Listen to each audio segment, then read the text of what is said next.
Well, joining us is advocate Tomar Ворша, owner and director at Tomar Ворша law firm, speaking to us from Jerusalem. And Mr. Ворша, thanks for joining us. You're arguing to the High Court of Justice, the Supreme Court, that Minister Shaked is exceeding her authority in setting this refugee policy. Why is that? Doesn't she have that authority? Good evening. First of all, she doesn't have it because this was the governmental decision to sign an agreement with the Ukrainian government in 2010 to exempt tourists from needing visas to Israel. This is number one.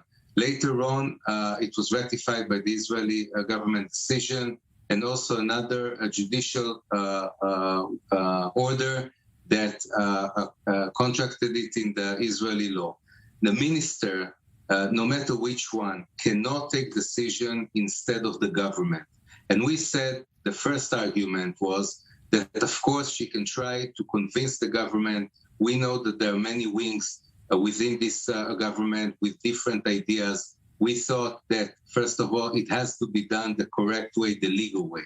So because of that, because of our petition yesterday, we already heard the way you described that the Minister of Interior already changed this decision of hers before, and now to allow relatives of Israeli citizens to enter freely. But we don't stop here because this announcement doesn't change the lack of authorization that we find in her decision. And we also think there are many other groups of Israelis and Ukrainians that need attention. First of all, what about relatives of residents, Israeli residents who are not citizens yet? What about relatives of foreign workers, Ukrainian foreign workers who work here legally and are also devastated for the family members? These people, the Ukrainian refugees, indeed can find shelters all over Europe.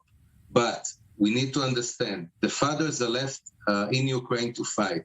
The mothers and the children are separated and going elsewhere, and they need emotional support, not only financial support. They're traumatized. So, of course, they will be looking to get this support with their relatives.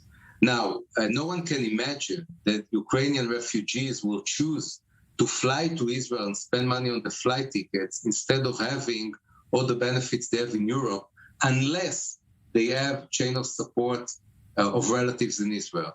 So we said that these borders should open because this is our need to do, our moral need according to the conventions. Let me jump in there because you argue it's not just a moral need, but her moves, besides violating, let's say, Israeli laws or a protocol, also violate international conventions. How so?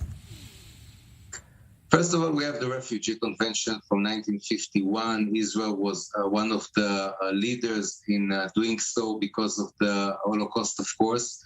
And we would want to say that the state all over the world, all the states should join in to support and allow refugees within their boundaries. So, of course, it goes both directions. We cannot say now that we are blocking completely all the foreign refugees who doesn't have the right to return to Israel, which is what happened until our petition yesterday. So we think that the right for returnees is one thing. They will come to get citizenships. They are the one to have rights because of the law of return.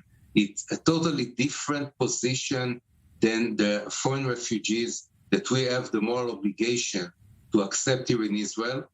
And what I also suggest to remember, that all the numbers that were spreading around, 100,000 returnees and so on, no one knows exactly how many it will be.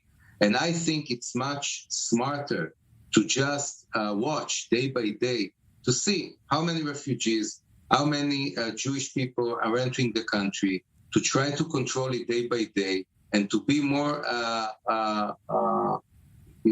considering about the people that have nowhere to go.